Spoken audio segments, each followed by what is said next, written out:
POIs in BP is you use your POIs to make you more relevant. That is the primary job of your POIs. And what that means is the questions that you ask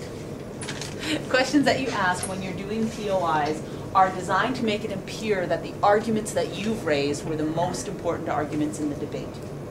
That's particularly hard if you're going to be a back half debater because you have to raise your argument without giving it away. And suddenly it all has to come together mysteriously at the end. For those of you who are first half, your job is to keep your argument the most significant. Okay? So the way I know you're a really good debater is the question is not immediately obvious, and yet it is brilliant in terms of keeping your point relevant. Yeah? If you flag your point and your first prop takes it, does that mean that the point goes to num? Yes. Okay. So you have to be careful with how you flag your point. Yeah, that's a very good question.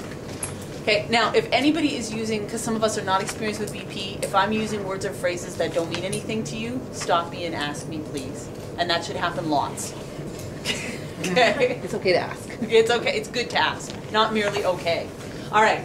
So everybody's got the POIs. Is there anything else that's consistent in terms of role fulfillment for everybody and expected? Yeah? Present new constructive, and you construct, or in the case of the whip, you just have to summarize. But for most speakers. Okay, so this is something that's different outside Saskatchewan. I'm not going to talk about the constructive, but I'm going to talk about the deconstructive. So the first thing is, where outside Saskatchewan does the deconstructive traditionally occur? At what part in your speech? After constructive. Initially, I think. Yeah, that's how we've heard mostly.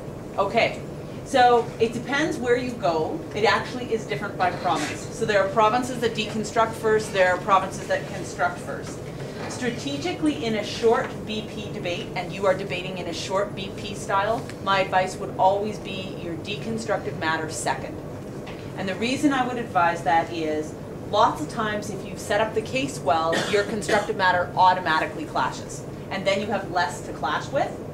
Plus also, otherwise you're going to find yourself doing something that I see Saskatchewan debaters do all the time. They're like, and I'll say more about that in my constructive speech. You know, and then they partially cover it, and it gets messy.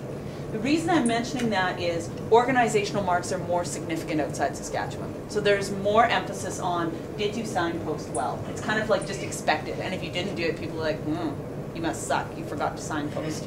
Okay? Whereas here, we're like, signposting is helpful, but, you know, not signposting perfectly doesn't really matter. It does. As soon as you leave the province, you need to signpost well. And related to that, your speech needs to be internally organized well. That's just expected. So you can't be like, and I will come back to that, and I'm going over here. Oh, and I forgot to mention, you can't do that. You do that, and it drops your speaker scores. So everybody understands what I'm saying there? The other thing is, in British parliamentary style, you are expected to reconstruct, which is not something we typically do in Saskatchewan. So that means if you made an argument prior to you, someone else in the team did, and it gets attacked, you are expected to rebuild that argument rather than abandon it.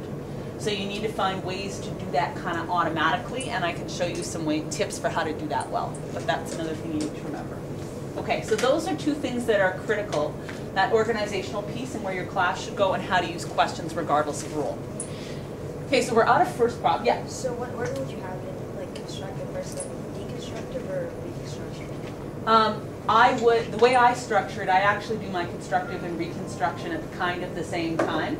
I sort of insert partway through, I'll say, now on this point my opponents attempted to argue that, or my opponents raised the general concern that. I always use a phrase that implies that their clash was only partially successful. And then I relate my point and my partner's point back together and keep moving. So that would be the place that I would do it. If you can't do it there, then you can do it in your clash. Yeah. Good.